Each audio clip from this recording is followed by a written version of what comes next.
Good morning students. कल हमने आपको सिलेबस 10th क्लास का सिलेबस उपलब्ध करा दिया था और साथ ही क्षितिज किताब से जो गद्य खंड की पहली कहानी है नेताजी का चश्मा, उसका भी पीडीएफ आप लोगों को मैंने भेज दिया था। तो उस कहानी को उम्मीद है आप लोगों ने पढ़ी होगी और आज उस कहानी के लेखक के बारे में जानते हैं। लेखक स्वयं प्रकाश हिंदी कहानी के 8वें दशक के एक बड़ा नाम है। स्वयं प्रकाश का जन्म सन 1947 में इंदौर के एक इलाके में हुआ था। सन 1947 वो साल है जब हमारा देश आज़ाद हुआ था। हमारा देश अगस्त में आज़ाद हुआ था, 15 अगस्त 1947, और स्वयं प्रकाश का जन्म 20 जनवरी 1947 को हुआ था। मैकेनिकल इंजीनियरिंग की पढ़ाई करने के बाद इन्होंने एक ऑर्गेनाइजेशन, इंडस्ट्रियल ऑर्गेनाइजेशन में नौकरी किया और इस दौरान राजस्थान में रहे। वो नौकरी से मन ऊब गया तो उन्होंने वीआरएस ले लिया, वॉलंटरी रिटायरमेंट सर्विस, और उसके बाद भोपाल में रहने लगे। वहाँ एक साहित्यिक पत्रिका वसुधा से जुड़े रहे। हालांकि 7 दिसंबर 2019 में उनकी मृत्यु भी हो गई है।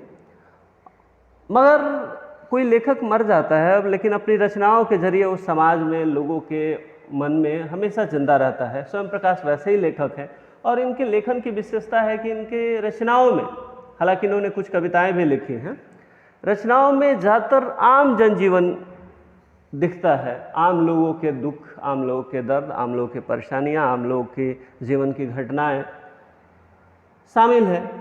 नेताजी का चश्मा भी एक छोटी सी घटना पर है।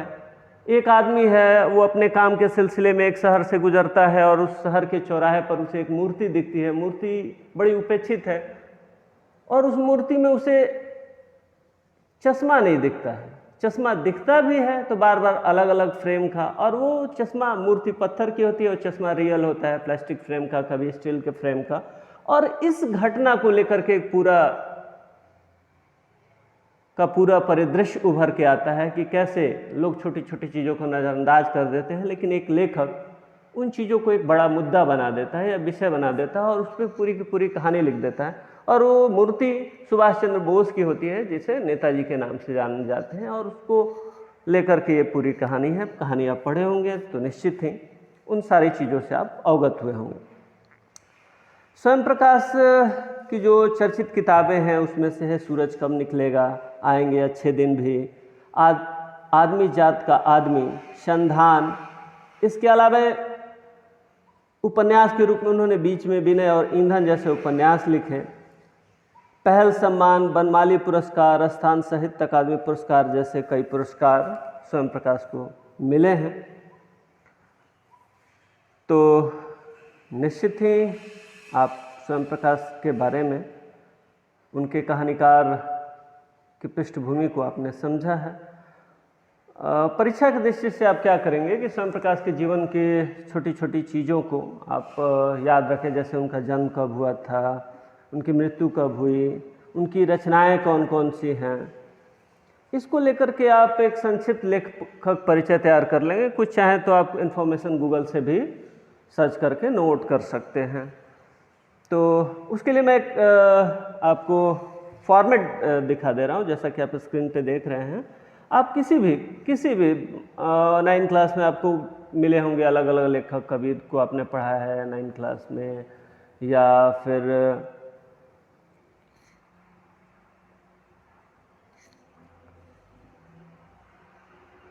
यहाँ पे आप संक्षिप्त लेखक परिचय में नाम लिख लेंगे लेखक के, माता पिता का उनका नाम क्या है, आप अगर कहीं से भी ढूंढ के लिखेंगे या गूगल कर लेंगे आसानी से मिल जाएगा।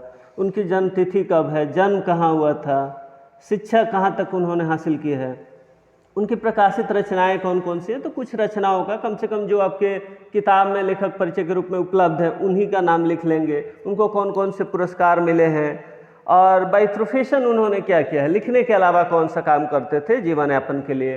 जैसे स्वयं प्रकाश का ही उदाहरण ले तो ये मैकेनिकल इंजीनियर थे और उन्होंने उससे जुड़ी हुई नौकरी की। बाद में उनकी नौकरी से मन उब गया तो उन्होंने वीआरएस ले लिया था और एक पत्रिका का संपादन करने लगे थे।